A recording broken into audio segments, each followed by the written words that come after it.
Fala pessoal, beleza? Eu sou o Kaique da equipe do GE Invest e nesse vídeo a gente vai conversar um pouco sobre a JSL. Desde o re-IPO da empresa, as ações caíram mais de 36%, então vamos conversar, vamos entender um pouco sobre a operação da empresa, como foi o resultado dela mais recente, do terceiro trimestre. E aqui no canal a gente já tem vídeos sobre a Movida, sobre a Vamos, sobre a Simpar, ficou faltando a JSL, então a gente vai fazer o vídeo da JSL hoje. Então fica aí, já deixa o like nesse vídeo que é logo depois da vinheta. Bom, pessoal, e como a gente nunca comentou sobre a JSL aqui no canal, achei que seria interessante a gente vir desde o começo, falando sobre a governança da empresa, um pouco da história, qual é o modelo de negócio da empresa. Então, começando aqui da governança, né, a JSL, assim como a Vamos e a Movida, é uma empresa também do Grupo Simpar.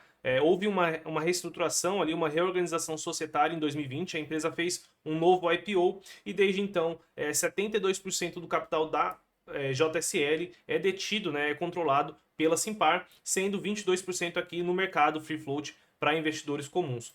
Quando a gente vê aqui um pouco da história da JSL, acho que vai ficar um pouco mais claro para vocês. Então, em 1956 foi fundada a JSL, né, pelo o fundador dela, que foi o Júlio Simões, ali, que iniciou com uma operação simples de transporte de carga, né, com poucos caminhões ali na fundação da empresa. Durante os anos 80 e 90, ele iniciou um processo de diversificação em alguns outros segmentos e a gente vai conversar um pouquinho sobre esses segmentos mais para frente.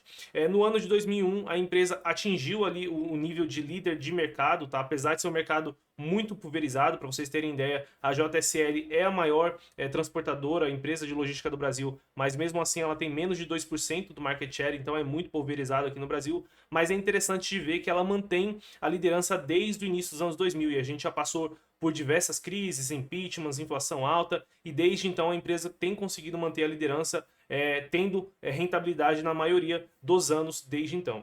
Em 2010 a empresa fez o IPO na Bolsa de Valores, né, como JSL ainda, então antigamente existia a empresa JSL listada na Bolsa, que foi feito o IPO em 2010. Desde então a empresa trabalhava lá dentro com várias outras operações, então a própria JSL deu início ali à construção da Vamos, a construção da Movida. E em algum momento eles perceberam que faria sentido começar a reorganizar essa empresa para a gente ter uma holding separada dos outros negócios que eram muito distintos, né? Então, no ano de 2017 veio o IPO da Movida, que foi essa primeira separação. Em 2020, a reestruturação, onde a Simpar fez um IPO e foi para a Bolsa, né? A Simpar, aliás, um IPO não, né? Ela fez uma reestruturação, uma reorganização societária e os acionistas passaram a ser acionistas da Simpar e a JSL fez um novo IPO e a Vamos também fez um IPO saindo ali de dentro da estrutura. Então hoje está muito bem separado. Quem compra a JSL está comprando somente a operação de logística. Quando você compra a Simpar, você está comprando a controladora que controla a JSL, a Vamos e a Movida, se expondo aí aos três segmentos e outras empresas também que estão dentro do grupo da Simpar. Em 2021 e 2022, que já era a JSL trabalhando praticamente sozinha, vamos dizer assim, ela já começou a acelerar bastante as aquisições. Então, parte dessa reorganização que ocorreu em 2020 foi justamente para trazer agilidade nos M&As, agilidade na gestão da JSL, e eles conseguiram fazer isso. De 2021 e 2022 vieram várias aquisições que acrescentaram bastante aí no portfólio e na receita da JSL.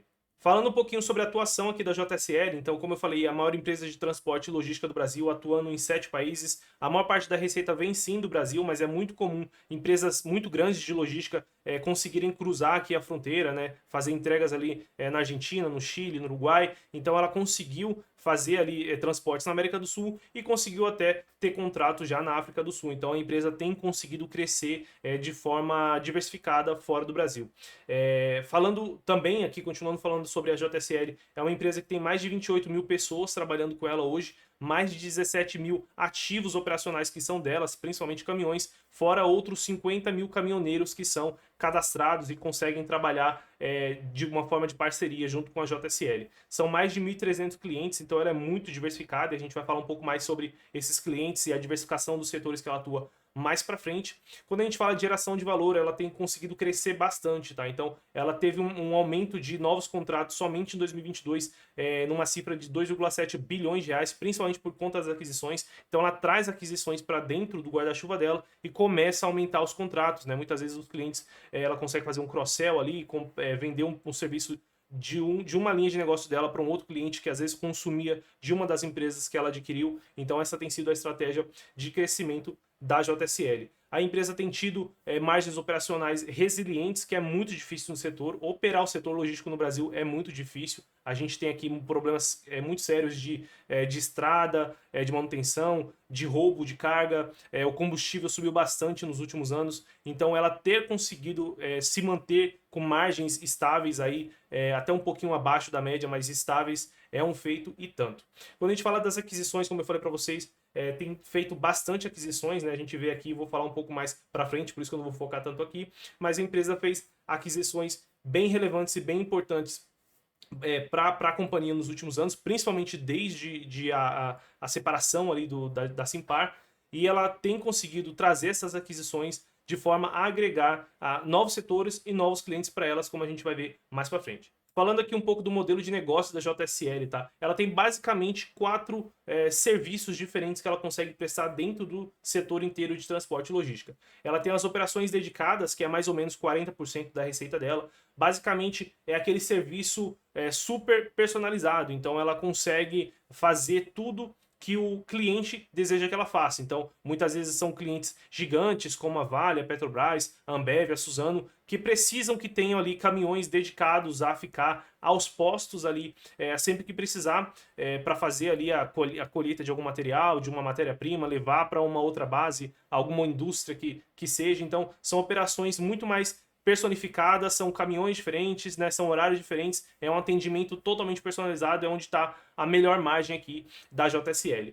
A gente tem também o transporte de cargas, que é um negócio que foi o principal por vários anos, carregou ali a empresa durante 30, 40 anos, até ela começar a diversificar ali nos anos 80 e 90, que é o transporte de carga simples, né, que é carregar carga através aí do nosso gigantesco Brasil. E aqui é onde entram os mais de 50 mil caminhoneiros que são ali cadastrados, sejam terceiros e agregados dentro da plataforma da JSL.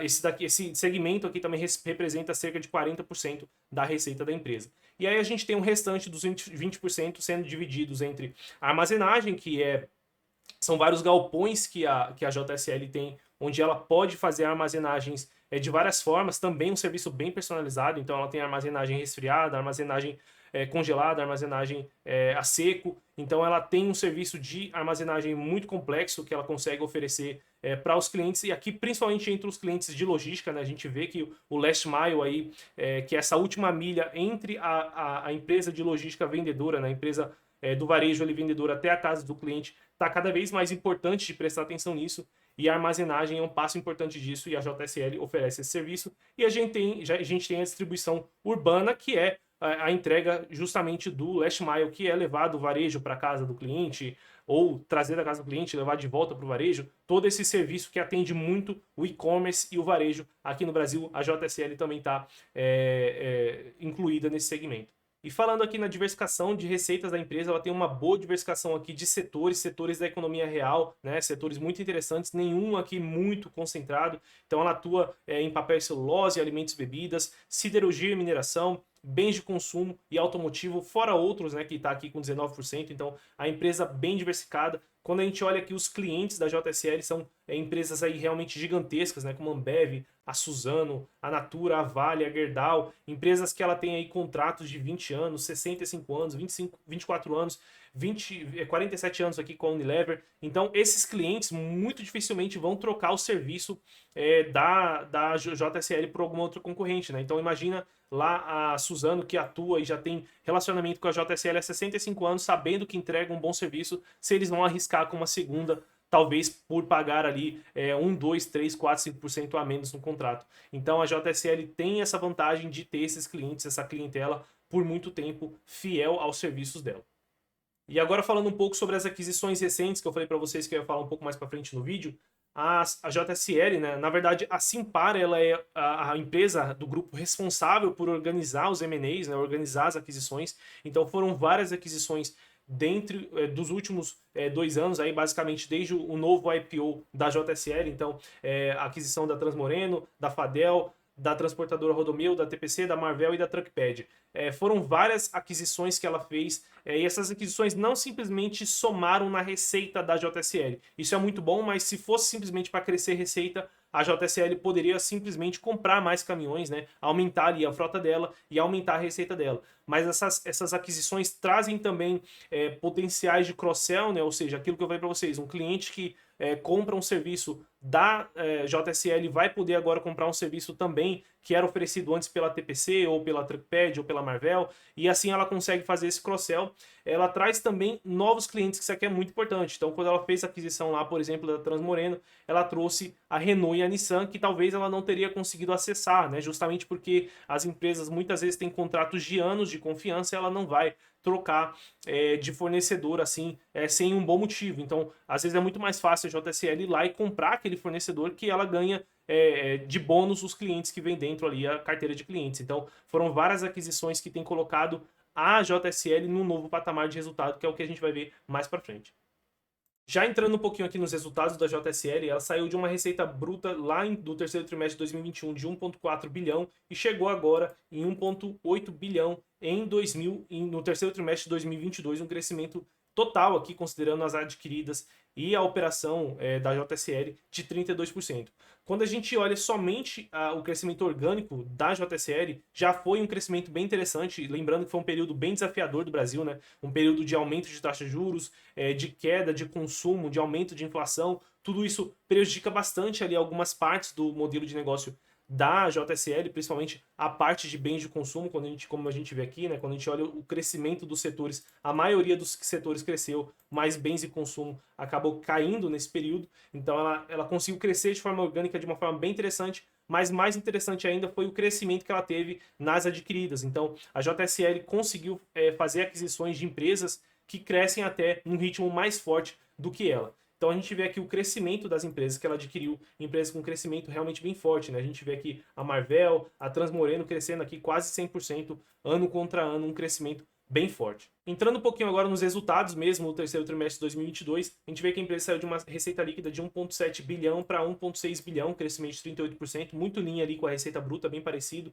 E diferente das outras empresas do grupo, né, da Vamos e da Movida, o resultado da JSL vem basicamente de serviço e quase nada de venda de ativos. Quando a gente olha na Movida, lá tem alguns trimestres que a venda de ativos é a maior parte da receita, tá? Então aqui realmente é quase que serviço puro. Quando a gente olha o EBIT também num crescimento positivo, né? Vamos olhar direto aqui o EBITDA aqui para a JSL, eu acho que faz mais sentido. Então a gente olha aqui um crescimento expressivo do EBITDA, né? Quase que dobrando aí, eu diria com um aumento de 80, 70% trimestre contra trimestre. Uma margem crescendo, né? A gente vê margens crescentes desde o terceiro trimestre, uma recuperação de margens desde o terceiro trimestre de 2021. A gente olha aqui o ROIC da empresa também uma recuperação, né? Depois de um período intensivo ali de aquisições, de dispêndio de capital, de aumento de dívida, e agora a gente vê o ROIC se recompondo à medida do possível, né? Já com um ROIC anualizado, né? Quando a gente analisa o retorno que ela teve no terceiro trimestre de 2022 e multiplique isso por 4, né, para imaginar que os 3 próximos trimestres vão ser parecidos, a gente chega num ROIC já de 16,9%, que já é bem interessante para o setor de logística. Aqui o lucro líquido a gente teve uma queda, tá? Quando a gente olha o lucro líquido ajustado nos 9 meses de 2021 de 218 milhões versus 114 milhões nos 9 meses de 2022, então a gente teve uma queda aqui no lucro. E eu separei aqui a DRE para explicar para vocês, tá? Basicamente, bem parecido com tudo que está acontecendo nas outras empresas do grupo da Simpar, né? Uma dívida muito forte que a empresa tem tomado para crescer, para expandir, tem feito bastante aquisição, tomado dívida, e a gente viu uma taxa de juros que saiu de 3%, 2% para quase 14%. Então a gente começa a ver uma despesa de um resultado financeiro que começa a pesar, né? Quando a gente pega os 9 meses de 2022, ela tinha tido em 2021 110 milhões de despesas com juros e aumentou para 427 milhões. Então isso acaba corroendo um pouquinho ali o lucro e a gente vê uma queda de lucro apesar de todos os números operacionais, receita líquida, bruta, EBIT, EBITDA, estão subindo, o lucro líquido acaba sendo prejudicado ali por conta da dívida, mas é o que eu costumo falar aqui para vocês no canal, que é a dor do crescimento e faz parte, né? Então a empresa tem crescido bastante, né? Feito várias aquisições. Isso daqui é muito interessante, agrega valor para a empresa e é um período que ela tem que passar, né? A taxa de juros subiu, ela não tem controle nenhum sobre isso, e é interessante que ela mantenha a estratégia de crescimento, mesmo com esse período difícil que a gente tem passado. E já que a gente estava falando sobre a dívida da empresa, nada mais justo que a gente dar uma olhada na estrutura de capital aqui da empresa, tá? Então a gente vê aí uma JSL hoje com um caixa de 670 milhões, né? Fora mais 632 que são de linhas compromissadas que ela tem, que ela pode sacar a qualquer momento. Então vamos considerar um caixa aí de 1,2 bilhão. Com esse caixa ela consegue cobrir a dívida ali até 2024 de forma bem tranquila. Então a gente vê uma empresa que tem aí uma dívida pelo menos de curto prazo bem tranquila, não deve preocupar. É uma alavancagem que subiu sim um pouquinho ali do terceiro trimestre de 2021 até o segundo trimestre de 2022, que foi aquele momento que ela estava mais forte nas aquisições, mas conforme começa a entrar o resultado das empresas adquiridas, o EBITDA aumenta dessas empresas, as vendas aumentam, o cross-sell começa a acontecer, ela começa a naturalmente desalavancar. Eu acredito que a empresa não vai pisar o pé no freio das aquisições. Eu acredito que virão mais aquisições no curto e no médio prazo para a JSL. Então, o investidor que for investir em JSL tem que entender que o indicador de dívida ali da empresa, dívida líquida sobre EBITDA, deve ficar acima de 2,5, 3 por um tempo aí, tá? Uns 2, 3 anos, porque ela precisa engatar agora para conseguir se consolidar no setor. Como eu falei para vocês, ela é a maior do Brasil e só tem 1,5, 2% do market share, depende de como você mede. E é um setor, né, o setor de logística e transporte, um dos maiores do Brasil, né? Um setor ali que vale mais ou menos R$ 1 trilhão. Então tem muita oportunidade, mas a empresa precisa agora pisar no acelerador para conseguir crescer e se destacar e ganhar mercado, e se consolidar e ganhar market share, escala e ficar cada vez mais difícil para as outras concorrentes. Então eu, como acionista, se eu fosse acionista aqui da JSL, eu gostaria de ver inclusive mais aquisições, mantendo aí uma dívida líquida entre 2,5 e 3,5, acho que fica de uma forma bem saudável. Bom, pessoal, agora eu vou dar a minha nota para a empresa aqui no site do Gerando Alfa, né? Essa parte eu acho bem legal porque a gente consegue acompanhar a evolução da empresa. Então, ano que vem eu vou voltar aqui, vou olhar a empresa, vou ver qual a nota que a gente tinha dado para ela no terceiro trimestre de 2022, ver se a empresa melhorou, se ela piorou. Então, partindo aqui para a nota para o setor, eu vou dar nota 4, tá? O setor de transporte e logística eu não gosto tanto, eu acho um setor bem cíclico, bem arriscado, muito ligado ali ao PIB. Porém, a operação da JSL ela tem vários setores da economia real que são muito interessantes, né? Commodity, infraestrutura, alimentos ali, que é essencial. Então, a JSL, como ela está também muito bem diversificada, eu vou dar uma nota 4. Governança, nota 5, tá? A governança da Simpar e do grupo todo ali, todos os CEOs que estão envolvidos, é realmente acima da média que a gente tem aqui na bolsa, tá? A comunicação deles é muito transparente, os Investor Days são muito bons, as apresentações, eles são muito dispostos a ajudar ali o investidor a aprender sobre o negócio deles, então não tem como dar uma nota que não seja 5 para a JSL e para todas as empresas ali do grupo Simpar.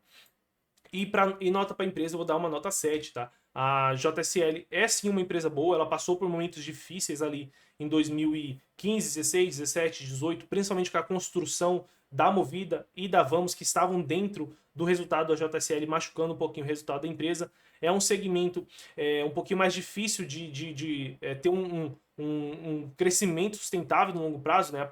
A gente vê aí que a gente tem vários problemas no Brasil, né? Inflação, são várias crises econômicas, e isso acaba pegando muito forte ali, muitas vezes no setor de logísticas, greve de caminhoneiro, aumento de combustível. Por conta disso, eu dou aqui uma nota 7 para a empresa. Ela tem conseguido melhorar, tem conseguido aumentar a margem, tem conseguido crescer, mas eu acho que ela precisa continuar nesse bom caminho, e aí ano que vem a gente volta aqui, talvez aumente a nota dela para nota 8. Bom, pessoal, pelo vídeo de hoje é isso. Se vocês gostaram, não esqueçam de deixar o like no canal para ajudar a gente a chegar a mais pessoas, e compartilhe esse vídeo aqui com quem pode se interessar aí ou investe na JSL ou quer investir na JSL, porque eu acho que vai acabar ajudando bastante. Beleza? Até o próximo vídeo.